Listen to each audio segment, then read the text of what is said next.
Welcome to In the Zone and Construction Executives Live, brought to you by U.S. Construction Zone, bringing you strategies for success with construction innovators and change makers, including In the Zone peer-nominated national award winners. Here's your host, Jeremy Owens.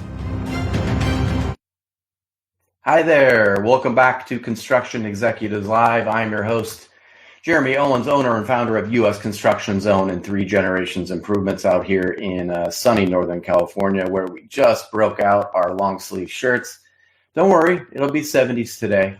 We'll be fine. But I hope you guys are all doing well. I know we're probably all recovering from a giant candy hangover. I ate one too many Kit Kats. I'm sure you guys all have your favorites. Let's not get into that today. That's too controversial. But thank you for being here. We have another great show for you today. As I mentioned earlier in last month, we have a platform update.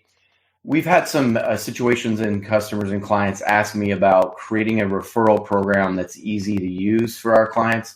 At 3 Generations, we've always struggled with this, trying to reward our clients for their business, or reward them for giving us referrals, or even a nice gift for employee staff. So we think we found it. We are done with the gift card thing. This is one that we did where we put our names and faces on it. We mailed them out to clients. We found out their expiration was a lot quicker than we realized, and homeowners were losing them. And so we are literally done with the gift card. So we have a program called Referral Gifter. So check it out, referralgiftr.com. Take a look at it. It's a very easy program to send out a referral voucher to a client, and they can just shop right online. So we think we got something here. Just looking for a couple more pilot users to get 50% off of their subscription fees. If you have any questions, you can email me, Jeremy at usconstructionzone.com. Our show today is really cool. This is a subject matter that is near and dear to my heart, so hopefully you guys stick around till the very end. I wanted to also mention that our show is being sponsored again today by Build 12, and you need to take a look at build12.com, where they will automate your construction business into a revenue-generating machine. I am using Build 12. I'm flabbergasted by how many things they have. They keep adding things to the platform to make my job easier, and I'm all about it. So today's show is titled "The Power of Mentoring in Cultivating the Superpowers of Other Men." And, I don't know, gentlemen, have you ever thought of yourself as a superhero? I know I have not, but not the caped crusader flying around Gotham or the billionaire genius in an iron suit, but a real-life hero in your own narrative. While you might not have lasers shooting from your eyes or the ability to leap from tall buildings, you possess something even more impactful: the ability to mentor and empower the next generation of men. Today, special guest Maurice Evans will explore the topic of mentorship and how to create win-win situations where your protégé gains the wisdom and courage to face life's challenges, while you get the incomparable satisfaction of having made a lasting impact. We're going to talk about leaving a legacy, people. We all want this. Let's figure it out. Maurice Evans, also known as Mo to his friends, is a successful pastor, entrepreneur, #1 best-selling author, consultant, and sought-after speaker. In Florida, after being twice homeless, he built his company from 0 to 10 employees in 2 years and $1 million by year 3. He has since made multiple companies to this level of revenue the same way over the years. Maurice met and married Smyrna de Jesus, the love of his life, in 2004 in Clearwater, Florida. In 2018, the couple founded their current venture, Powernality, which we will get into in this show. In his free time, Maurice enjoys spending time with his family, traveling, and giving back to his community. He is passionate about helping others achieve success personally and professionally, and his experiences and values have greatly influenced his work. So please help me welcome Maurice Evans. Maurice, thank you for being here. And thank you so much for having me. Yeah, and I just want to let everybody know he's having a little bit of technical issues, so we got the avatars going today. So you guys are going to have to look at my ugly mug a little bit more today. But I appreciate you being here. I know with live shows, we have technical difficulties. We have a hard time logging on, all those super fun things. But I'm happy that you're here because we got a lot of great stuff to talk about today. Yes, I am excited. And I see that there is a live chat happening. Is that something I need to be? Yeah, I'll help manage that. But if there are people who have questions for us, Mo really likes that live engagement. So feel free to send it to me. We do have a lot of content that I want to get through. But if there's something that's pertinent, I'd love to bring you guys into the conversation as well. But I really wanted to just get started with, like, how did you get started? And then this mentorship thing, but also, Powernality and the superheroes, and how did you all come to this as we are right now? Man, it's a very long hero's journey, right? Mm-hmm. And I was doing all kinds of things that I believe have divinely led me to this point right here. Being involved naturally as a pastor, being involved in the personal development industry, as a motivational speaker, as a coach, as a trainer, these things over the years, and psychometrics being a part of that. Many people are familiar with 16 personalities, Myers-Briggs, MBTI, DISC, those kinds of things. And I was a comic book collector as a kid. Okay. And I was, of course, and still am to this day, Team Marvel, as you know. And so, but we collected all kinds of indie comics, DC, Marvel, all of the things out there. And growing up, the zeitgeist of superhero ism has had a hold on culture to different degrees in stages and phases. Sometimes it was, a big deal, then it kind of fades off, and it's in books, it's in TV, it's in movies, it's a cartoon, it's just for kids, it's graphic novels for adults, it's weird alternative people, then it's popular for everybody with cosplay, and then it has these seasons and stages where it evolves and grows. So I've been a fan of the concept of superheroes and superpowers, and definitely understood this historical significance to psychometrics, Plato and the proto-psychology of this concept of temperament and how these things impact our interpersonal relationships and how it impacts our lives.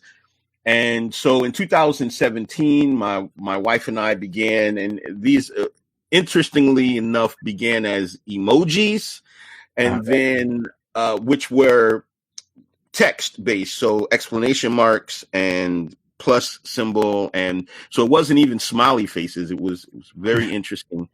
And then it became superhero-nality, and then it became super power-nality, and then power-nality.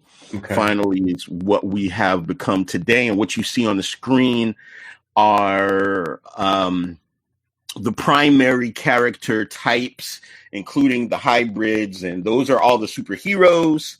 The supervillains are not mentioned on there. They're not seen on there. But this is something we've been working on for 5 years now, since 2017, and we're really, really excited about doing our pilot launch currently. And in 2024, we're really going to be going big with getting this out. We find that this is really, really helpful with all people in all situations. And so you and I got to meet and discuss how Powernality impacts this dynamic of mentoring. Yeah. And how that impacts legacy, and how understanding what we like to call your super self really is the key to everything: success in life, productivity, mental health. All of these things kind of center on this fact of, who am I? My sense of identity, right? Yeah.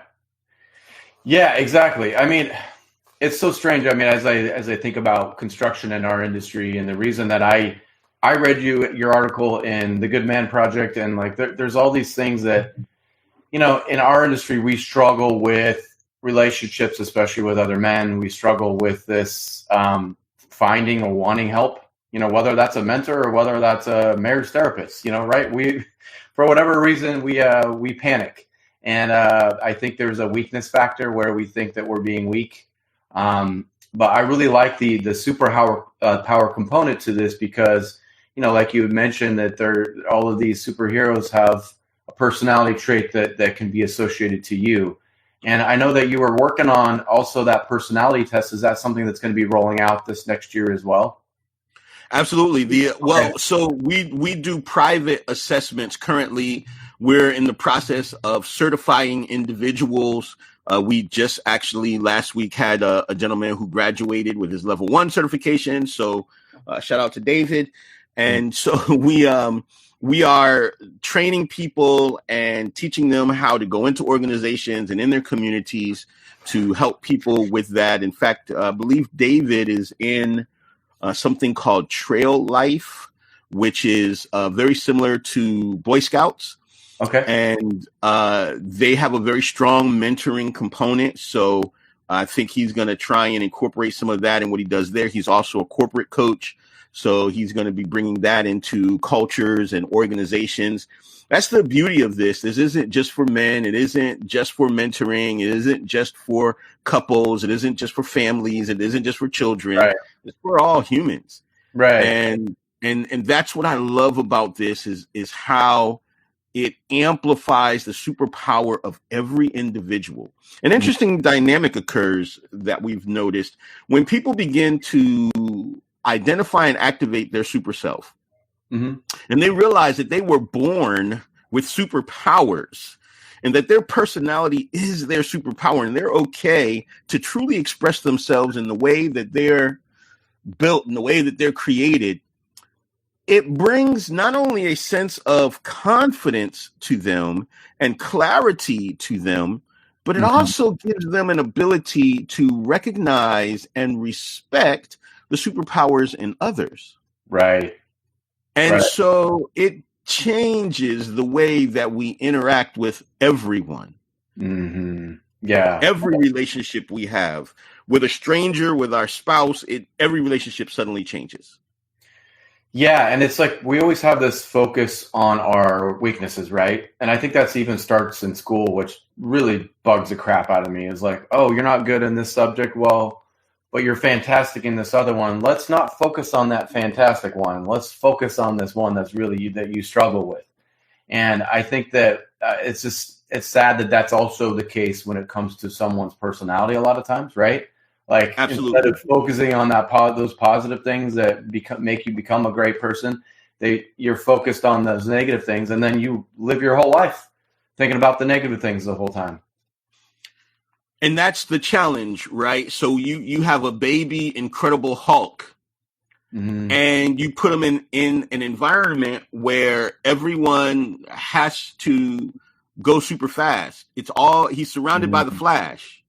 There's only so fast the Hulk is ever going to get.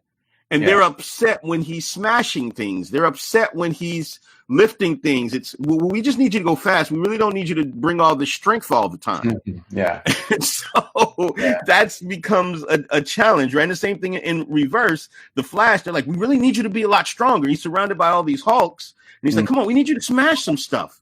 And it's not happening. And because now they want the Flash. Okay, well, here's what we're going to do. We're going to give you some steroids. We're going to put you in the gym.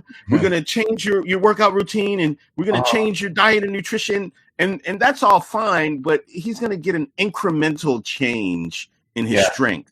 Right. Whereas if you poured into his strength, he would get an exponential change and improvement by focusing on the strength. We're all made to be different. Yeah. We really are. Yeah. But we find ourselves, from our parents to our culture, our society, it tries to get us. A part of it is also a fascination with the overcomer story. Yeah. Oh, right. People love to hear that. I was homeless twice. Yeah. And you shared how I started a company went from 0 to 10 employees in 2 years, but I started that when I was homeless. Wow. And so I could get into that story and people will be like, wow, that's great. That's great. That's great. But that's not where my superpowers lie. And we love those underdog stories, the bad news bears. Oh, you're not old enough for that, Jeremy. Oh, bad no, I'm not. How about Rudy? Give me Rudy. Rudy. Okay. We love those underdog champion stories, right? What was the movie Gladiator? He started as like a slave or something and then became a champion. And so we love that. And we kind of look for that and we kind of say, well, this has to be everybody. Right. You got to overcome the biggest challenge in your life and you got to excel in this area. Whereas really, if we focused on how we were built, maybe I'm very intuitive and empathic, but people don't want that. They want me to be more scientific. That's problematic. And we isolate. We are very good at stereotyping, right? So all construction workers are these big burly guys with a tattoo of an anchor on his bicep and a cigar hanging out of his mouth, and he's got a vest with cutout sleeves, and that's every construction worker, right? Yeah. So I don't know. Last time I was on the job site, there was only a few guys that look like that. So, right. Yeah. It's women can't be construction workers, and it's we have these kinds of things, and that adds to that pressure from the outside that you have to become something that maybe you are, but what if you're not? Yeah. What if that's not you? Yeah. Can you still be celebrated? Can you still achieve? Can you still succeed? Will you still be supported? That's a good question. It has to start with yourself, though, right? Because, again, if you're focusing on those negative things, you're never really going to celebrate your positive things, right? You're never going to be your full self. You're always going to be like, oh, I'm not this, instead of I am this. And I think there's such a tendency in our life. I think social media makes this astronomically worse. This fake persona that we all have online, right? And then our real one is, let's just hide that. Or maybe not even tell our spouse. Let's just make it, that's just my personality. And that's not to share. But it's just a gross thing about our society right now.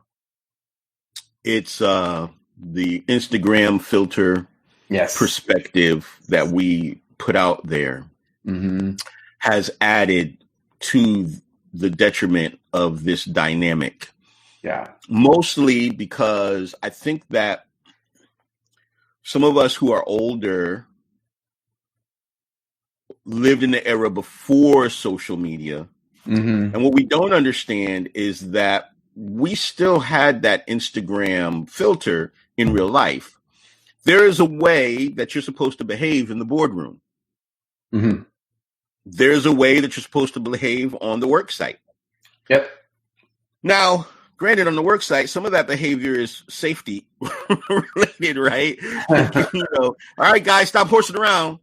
Right. So if you've ever had to project manage or form in any site, you had to say that a time or two, I'm sure. Yes, definitely. And so that's a safety issue, but still, we have lived in that there's a way that you're supposed to behave. There's a way that you're supposed to speak. And the internet has just created a new environment where we put on those airs. The problem is young people growing up in these things and not seeing anything different anywhere. Now it becomes a psychological issue where now my identity is obfuscated.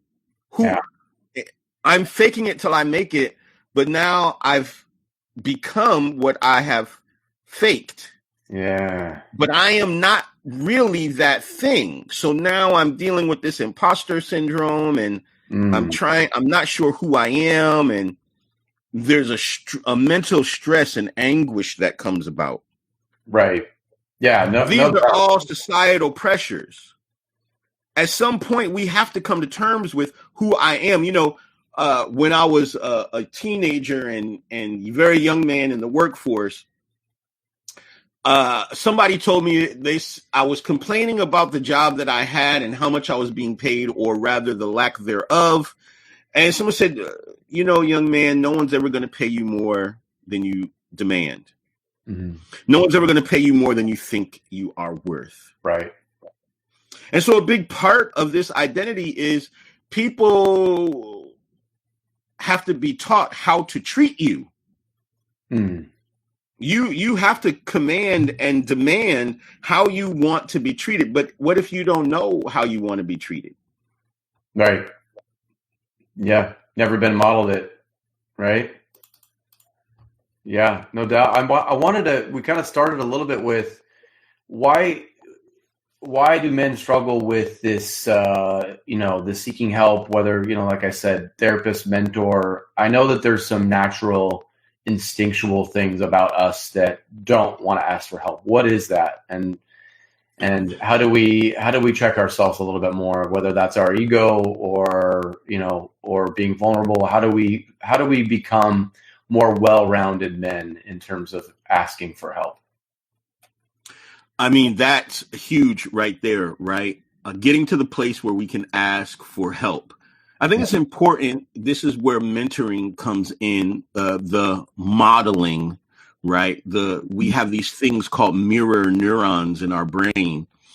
And that's how we learn to do majority of the things, is it mimics what we see another human doing. We see a human doing something and we realize we can do it too. And then there's elements to that as well.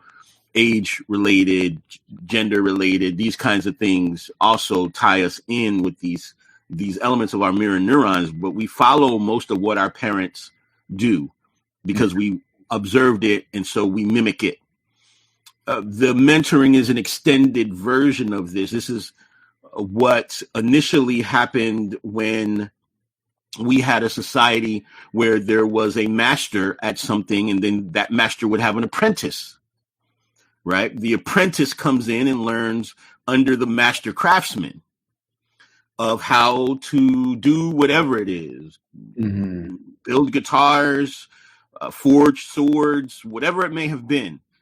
But a lot of that is watching it, seeing it can be done, and then duplicating that. And then this master craftsman helping coach along and say, this is, how we can do this. And so I think that a lot of the problem with the asking for help is our mirror neurons never see that.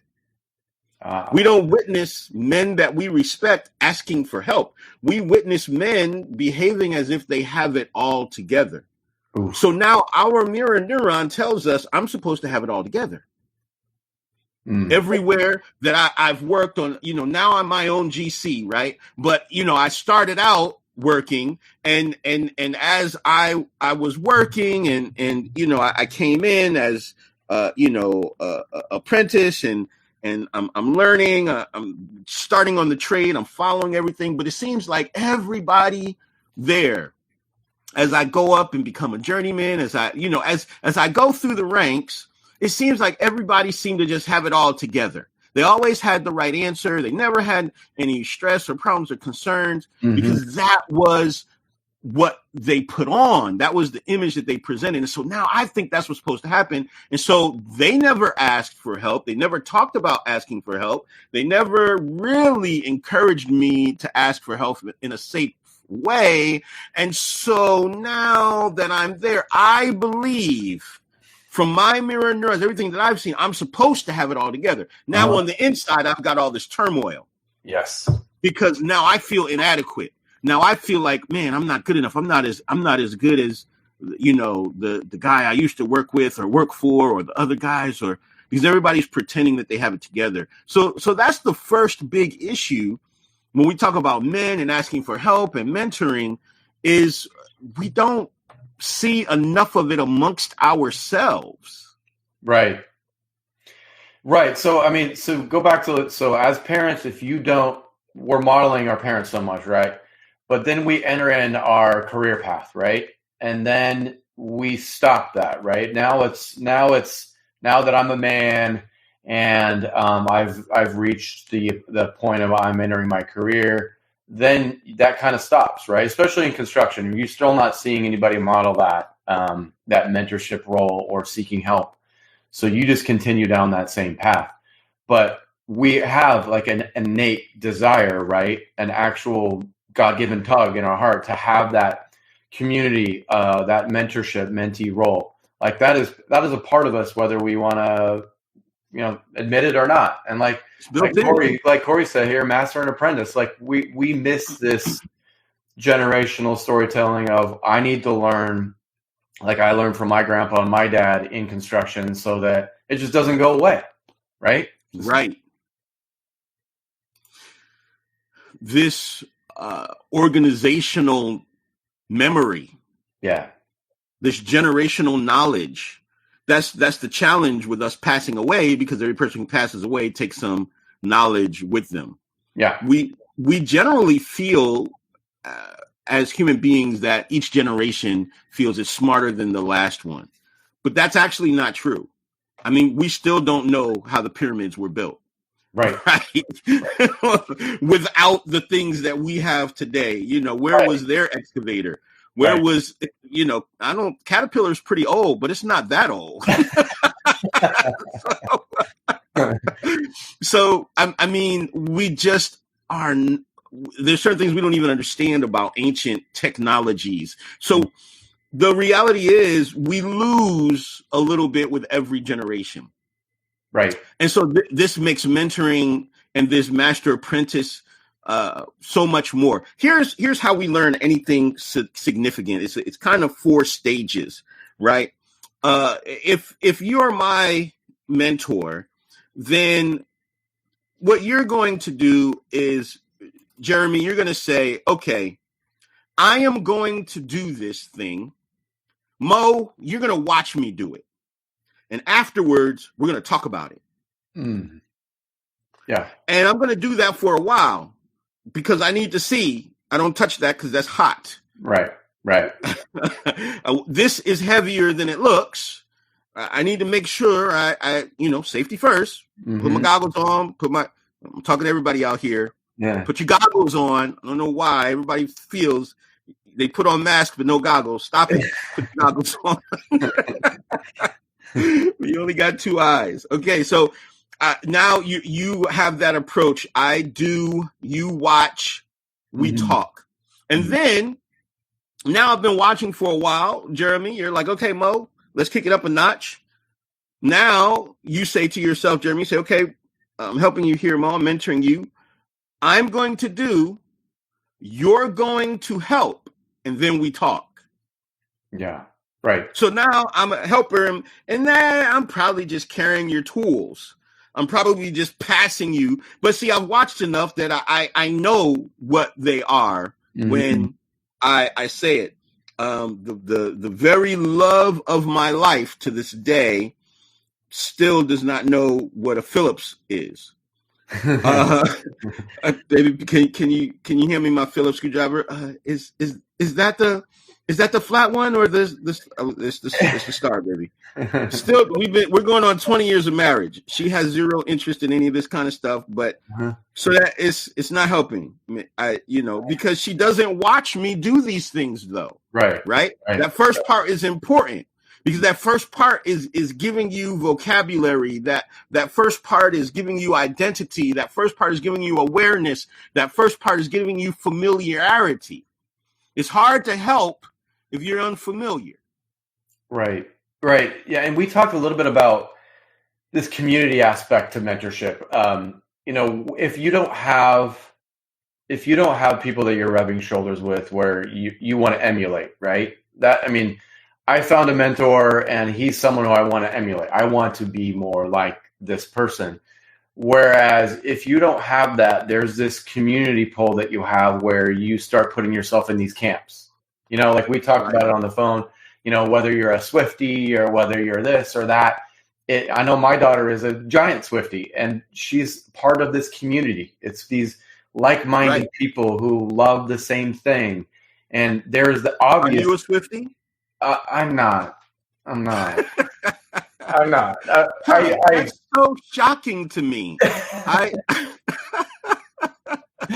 But you know what I mean? Like, so there's a desire to be part of a community, right? Whether you realize you're doing it or you're not. We could talk about that, a political party being one of those. It's like a fandom. It's like, maybe it's a sport, like there's all these things that we have a tendency to be drawn to, and then you go all in and you're part of this community. You don't even really realize why you're doing it, but you actually desire it. It's like it's like a tug. You're being tugged to it. That's a part of that hardwiring. We're built for community. We are built for learning and looking for teachers, mentors. It starts with our parents. We're built for that. This is how our brains are hardwired to do this. And there's a biological, physiological element to community, that certain elements within the brain chemistry that happens with oxytocin and other types of endorphins and things that fire only in community, and how our brains actually begin to sync around other people. And this is where the like-mindedness comes in. This is why Swifties know things, and they'll say things, and you'll say, what? And they'll laugh at you. Right. Because he doesn't know. But you're like, okay, you guys are weird. Right? And this is why the right doesn't like the top and the bottom doesn't like the left, and the Swifties don't like the Beehive, and the DC don't like the Marvel, and we all have our little things that we're a part of, and we have certain levels of geekiness and nerdiness involved with it. But it is we're designed to have a common language, a common vocabulary, a common perspective. We're built for that.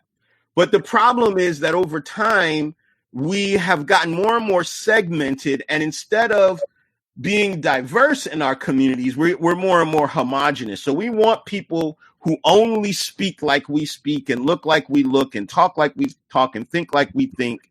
And we become xenophobic to the point where we're violently opposed to those who do not, which is why yesterday I was, I live in New York City. We have 5 boroughs. I was in Manhattan yesterday. And it was Halloween, and I saw some people dressed up, and I was like, hey, how you doing? But then I saw some people dressed up like DC characters. So I kicked their behinds. I stomped them no. But this is, for some reason, we take that sounds like really weird and freaky, right? But the reality is, when we have our little group and there's that other group that's opposed to us, we kind of feel that way, right? Right. Yeah, whether you're realizing you do or not, it's a strange phenomenon. And when it comes to the business community, like in mentorships, can you really become that person that you desire? Whether that's a goal of revenue, or whether that is a type of person or a lifestyle or freedom of time. Can you really become that person without a mentor showing you the way? Because otherwise, it just seems like luck. It seems like, oh, all this stuff fell in my lap. But that really isn't how it works, is it? I don't know anyone of any high level of success in any industry who did not get there without some form of coaching or mentoring. I don't think it's possible at high levels of success. You're going to hit a plateau where you just don't know what to do. There's things you just don't know, doors that need to be open for you, behaviors, skill sets that you're not even aware that you need to have, that you can only find out from someone who has already been there. Not to mention, it's a force multiplier. So whatever you do, you're going to do it better with a mentor. Whatever you do, the time frame is going to be shortened. It's going to be accelerated by your mentor. And that's because of that 4-step process, right? So it starts out, I do, you watch, we talk. It moves to I do, you help, we talk. Then it becomes you do, I help, we talk. And finally, we become peers, and it's you do, I watch, we talk. So it comes full circle. Right. And this is designed to be passed on person to person, generation to generation, but even community to community, because we have to know how to interact within the community. Right. So you can say how to be the GC and how to manage your job site, but how do you operate as a contractor within the industry as a whole?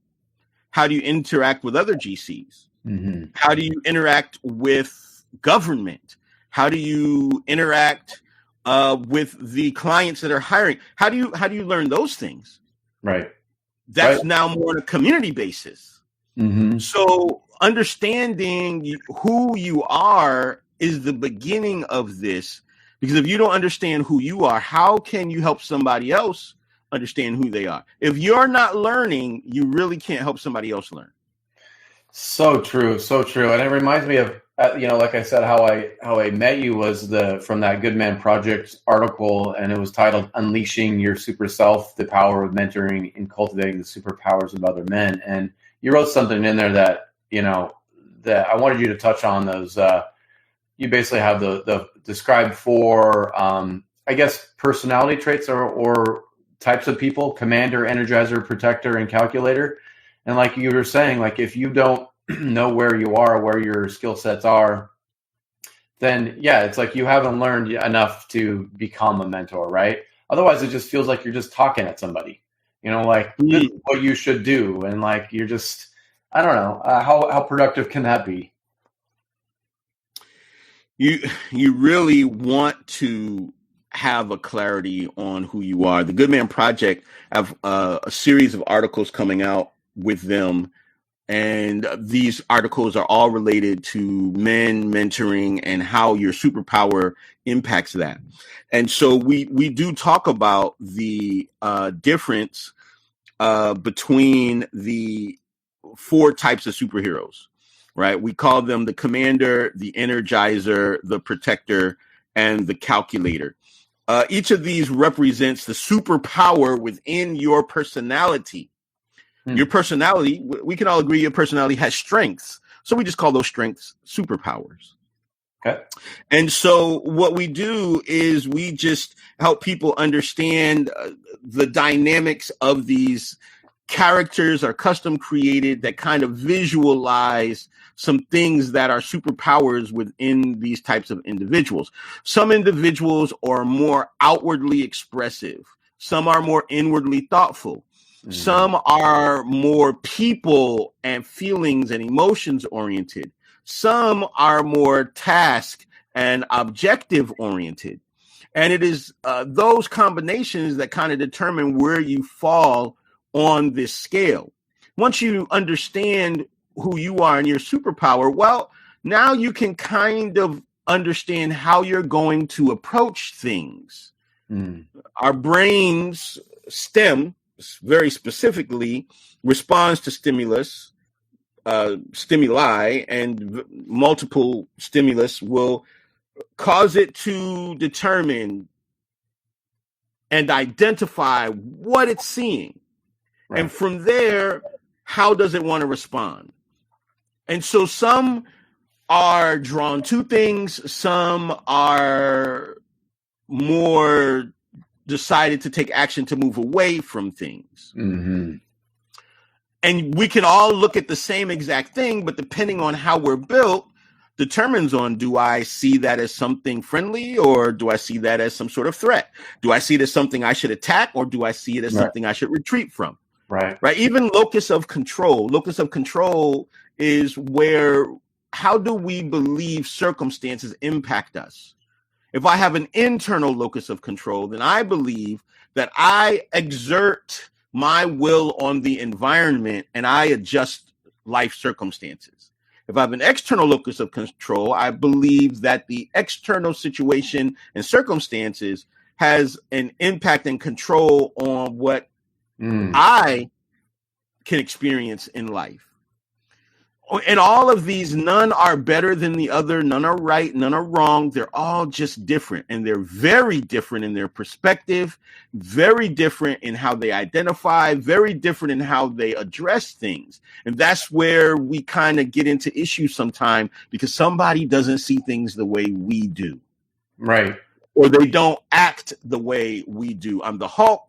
and they're moving way too fast and not strong enough. I'm the Flash, and they're just not moving fast enough, and they're really just smashing things up, and that's not appropriate. Right. Yeah, it's so in terms of like when you have a mentor, for example, or a protege, do you recommend finding out what their personality styles are as well? Because obviously, if you're just speaking at them and you're a Flash and they're the exact opposite, it's just going to be going over their head, right? How do you talk to them in a way that they can understand and appreciate? You're definitely talking about understanding their language. Mm-hmm. And so if you're French and all you speak is French, but you hire someone who is German and all they speak is German, something's got to give. Right. So the question becomes, do you insist on them learning French, or do you begin to speak to them in German? Mm-hmm. Which do you believe is going to give you a greater productivity out of your employee? Right. Yeah. Obviously, you gotta learn their language. Yeah. And so it's the same when we talk about our temperament, our superpowers, when we talk about our powerality, by understanding who they are, but understanding who you are as well. If I understand who I am, I know where I'm coming from. But how do I get them to understand where I'm coming from? I have to first understand where they're coming from. Yeah. Their motivation is different than mine. And here's what's interesting. We begin to put people into places that cause less friction. A lot of times we're asking people to do something out of their strength, and it causes dysfunction. Right. And we're mad about that. We're upset with that dysfunction. When we're mentoring somebody, we are not trying to create a clone. When we're mentoring somebody, we're trying to help someone become the best version of themselves possible. Yeah. We should be looking to empower them. Yeah, no doubt. But I mean, all these things you're describing is something that we often don't use, listening, right? And I think that there's such a tendency, especially high power ego guys and gals, where you're in a particular position of power, you're used to just, getting your way. And usually when someone's talking to you, you're thinking about how you're going to already say the next thing. So you have to really be a good listener in order to do any of these steps, right? Absolutely. And so if you are on that outwardly expressive of a faster pace and you're mentoring somebody who's at a slower pace, it's going to be frustrating for you as the mentor, but it's going to be more frustrating for the mentee because you're pushing them to go faster. And that's just not their way. They need time to process. They're inwardly thoughtful. They cannot move fast. Right. And you're going to cause more harm than good at that point. You're no longer mentoring. You're now bullying. Yeah. Same thing if you are more inwardly thoughtful and at a slower pace, and they are very fast paced, and you're trying to force them to slow down. Yeah. Or to not talk as much or to not be as expressive. Again, now you're bullying them. You're trying to force them to be like you. Right. And a mentor's job is not to create an army of clones. A mentor's task is to help someone become the best version of themselves as possible. Right.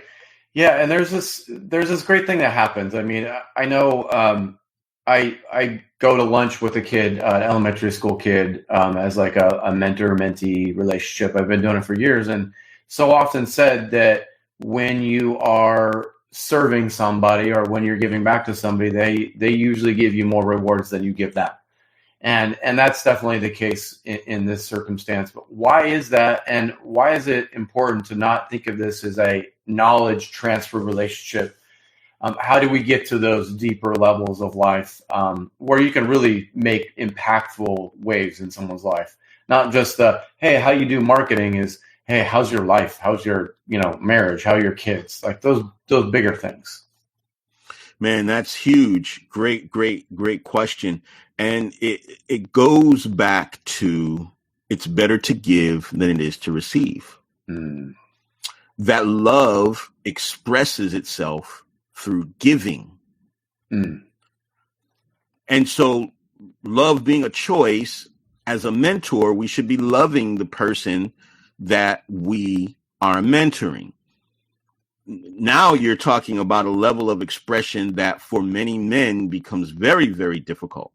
Right. And so we talked about this difference here in from the very beginning of this conversation. We talked about the difficulty that men find in asking for help. Right. And that is because and you and I believe, had this conversation. A lot of people don't like the word, and we don't use it. The word vulnerability, right? Because that implies weakness, and that's dangerous to be vulnerable. Right. And so the word we prefer is transparency. Mm. And to be transparent with someone, we have a formula, part of our 3 core values. Authenticity is one of our core values, and we say that as a formula of authenticity equals integrity plus transparency. Mm. So you can be authentic as a mentor by having integrity and being transparent. And so we get to those deeper elements by not just passing on some information and intellectually transferring from my brain to their brain. Right. That's, just hand them a book for that case, right?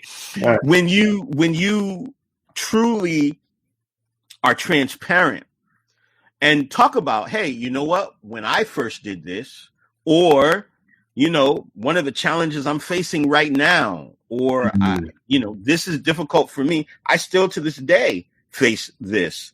A lot of young people or even new adults that I mentor in regards to public speaking say, Mo, you're so bold, you're so amazing. And, my mother was a Motown singer, and I literally got in front of stages and cameras at age 2. So people think that I get out there and it's no problem for me. And I tell people, I said, I have major stage fright to this day. Every time I'm about to speak, I had it at the beginning of this conversation.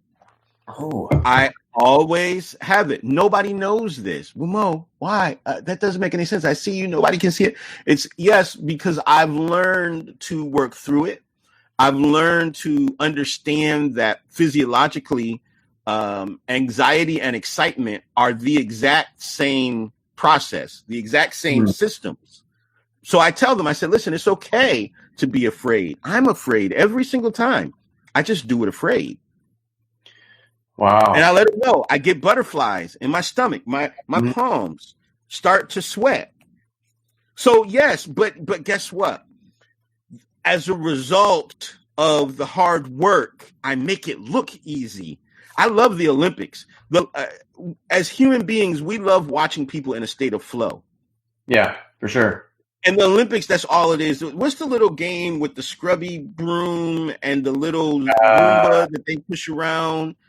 I still don't know the rules of it. Curling. Curling, yes, Canada. I have no idea how to play that game. I love watching them do it. It's mesmerizing. And I'm like, yeah, go USA. Yeah, we won. And I only know we won because they tell us we won. Somehow you sweep and the sweep makes it go faster, but you sweep and it makes it go slower. And I have no idea. No. It's the weirdest thing I've ever seen. I don't know what country they found that from. Mm-hmm. I don't know what it is, but we're watching humans in a state of flow. And anytime you see people in a state of flow, the gymnasts, the floor work, the parallel bars, the high jump, you see people do these things and it looks effortless to them. Right. But there is a work that they got to this level of expertise to be able to eyeball it and look. My grandfather could look and know measurements within a centimeter and just draw the line. And, I don't know how you do that. A lot of cutting. Yeah. No, it was accurate. But yeah, he had what? How many thousands of cuts by the time I was born? Yeah. And eyeballing and knowing that this is this length. And, hey, so the reality is that when we're transparent about what's going on the other side of things, or how we got to those things, or the struggles that we have in the process, and if we can be openly transparent, not vulnerable, but openly transparent to others, then that's not weakness, that's strength. And now we can create an environment, we can create a culture, we can create a community, we can create a one-on-one mentoring mentee a situation where we're dealing with the deeper things of things that are going on. Hey, you know what? I got into an argument with my wife on the way to the site today. I'm sorry, I didn't mean to snap at you. That I got other stuff going on. Right. You know, right. That's different. Right. That's different than just the technical specifications of the job. Yeah, no doubt. And how do we go about, I mean, none of us are arrived. None of us should feel, never mind, let me rephrase that. None of us should feel that we've arrived as a person, right? That we are at our full potential. So we all should be seeking a mentor, right? I mean, how do we go about not only finding a mentor that's right for you, but also maybe finding someone that can be your protege? And maybe when is that a good time? After you've been mentored, or I think that's a tendency too, right? Is that people are like, I can't mentor somebody. I'm not good enough. So how do you wrap our minds around that? Because I'm sure there's a ton of us thinking that. Like, I don't have anything to give back. Well, speak for yourself, Jeremy, because I've totally arrived. And damn it. I think that's the key point, right? That nobody has arrived. I think the concept that I'm not good enough to be a mentor is that there's somebody that's arrived and I've not gotten to that level yet, right? Yeah. And so think about a child that's 3 years old helping their little baby brother or sister that's 2 years old. Right. You only have to be one step ahead of a person to mentor them, to coach them, to guide them. That's it. If you know one more thing, if you're one step further, then you have the ability to mentor them, if and nothing else, in that one step. Right. Maybe, you know, they've never used a micrometer. Maybe they've never used a multimeter. Well, there you go. Yeah. You have something that you can give to them. So never be concerned about where you are. So I think that we all should be in this process of looking for mentors and finding people to mentor at all times, at all ages. That's key. I think children should be mentoring others. Peer mentoring is a huge thing, especially for those who are minors. I think that we need to definitely find and seek out people who are willing to pour into our lives, and that we should be willing to pour into the lives of others around us. I think it's just a circle that should just keep feeding itself over and over. You should be mentoring until the day you die, and you should be mentored until the day you die. Because think about it. When should we not have grandparents and parents? Right. When should we not have children? Right. It's this cycle that is always going on. And mentoring, the concept of mentoring, apprenticing, discipling, all of these things are based off of family. It should look like family. Right. How much time should you spend with the person you're mentoring? I don't know. How much time should you spend parenting? Like, you know, can you mentor a whole group of people at once? You can. How effective is it going to be? You know? Yeah. So it should be intimate. It should be personal. It should be real. It should be authentic. It should be something where we can really just get into understanding, well, what are you trying to do? What are you into? What is your perspective? Because as mentoring is not just telling, we should be asking just as much. Right. And that's where our superpowers come in, because now as a mentor, I shouldn't feel exclusive. I should say, well, you know what? I see what you're trying to do here. Here, come with me and let me take you over here and introduce you to this person. Now let's hang out with this person for a little bit so that you can see how to do this, because they're really good at this. Right. Yeah. And then go back and talk to them. Now, what did you learn from that person? Oh, okay. Well, now, did you notice this about that person? Okay. Well, what do you think you would do differently? What do you think maybe are not necessarily some healthy things from that person? Oh, yeah, great. How do you think you can improve it? Would you like to be like that person? This in these areas, because the mentor is the confidant to really have those real question and answer sessions with, to process. Yeah. With. Yeah, and there's a piece at the end of your article I really wanted to touch on here in the end. And you said, quote, mentoring is more than a responsibility, it's a legacy. In the world of superheroes, legacies are often physical objects like enchanted hammers or mystical amulets. But in the real world, your legacy is the positive impact you leave behind, the lives you've touched and changed for the better.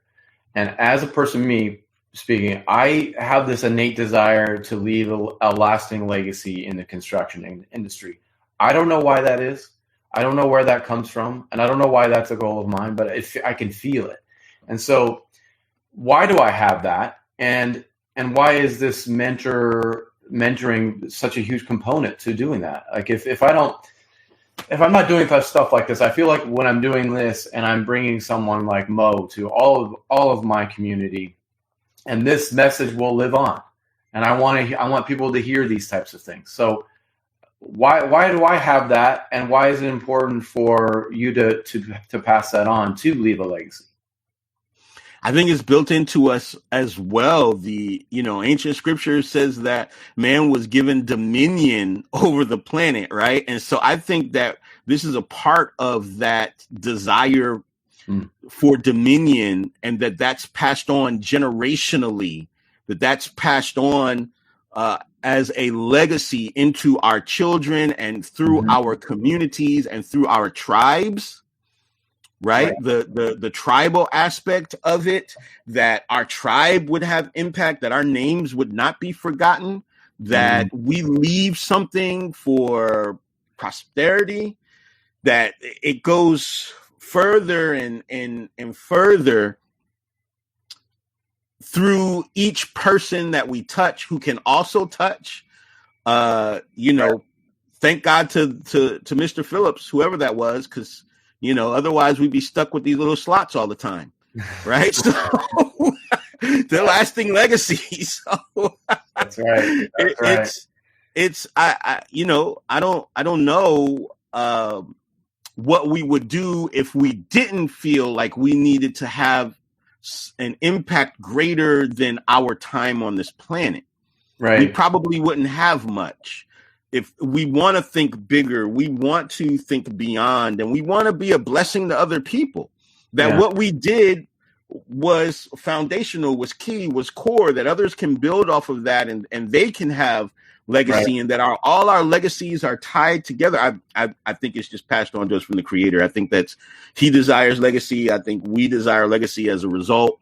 That's my spiritual perspective on that. I think that is something that we carry on as humans who have parents and are parents and have children and have been children. I think it's just a natural element, and it's so key that mentoring becomes a part of that, because it determines the quality of your legacy.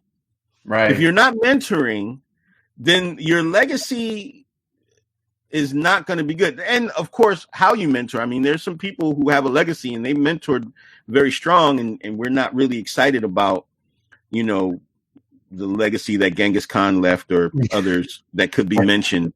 Yes. Yeah. Right. You have that influence. Yeah. I mean, I really appreciate your insight, Maurice. I mean, I can't tell you, this is something that's, like I said, I'm exploring this myself. So it's just a great time in my life for this. And so I appreciate you being here. If there's what was the best way for someone to get a hold of you if they wanted to learn more about what you're doing? Powernality.com. Okay. Feel free to email me, powernality@gmail.com as well. But the website, powernality.com, that's being developed every week. We're adding things to that, where there's a whole university system that's being added to that. So there's a lot of great content. We're putting articles out as well. So there's a lot more coming here as we enter into 2024 over the holiday season. I'm really excited about that. Thank you so much for having me here. This has been amazing. Great. And I love talking about this. Yeah, thank you. I can tell you have a passion behind it, and I think you found something, right? Because you can hear it in your words. I don't even need to see your face to know how powerful this is for you. And so it's like I feel like you're on the right track. So just keep me posted on your 2024. It sounds like that's going to be a big year for you and rolling out a lot of new stuff. So just let me know how I can help, and I just want to push this content out. Absolutely. Appreciate it so much. Yes. Let me know whatever I can do for you guys as you build like physical things, but as you build on the inside as well. That's what I really love about what you're doing is you're constructing the inside of men with excellence. And I appreciate that. Thank you so much, Mo. I appreciate it. Thank you. All right. Thanks again for being here, everybody. This has been Construction Executives Live. I've had a great time today. Hope you have as well. Check out build12.com. There are sponsors again today, and we will have more valuable content coming this winter. We're going to roll right through December and January. We're going to keep going. Thank you so much for being here. I appreciate all the kind words that are said in the chat, and we will see you guys next month. Bye. You've been listening to In the Zone and Construction Executives Live with Jeremy Owens. Be sure to subscribe to In the Zone and stay in the know with the best minds in the construction industry. To nominate an innovator or change maker in the construction industry, connect with your management peers and stay up to date with construction industry news. Be sure to visit usconstructionzone.com.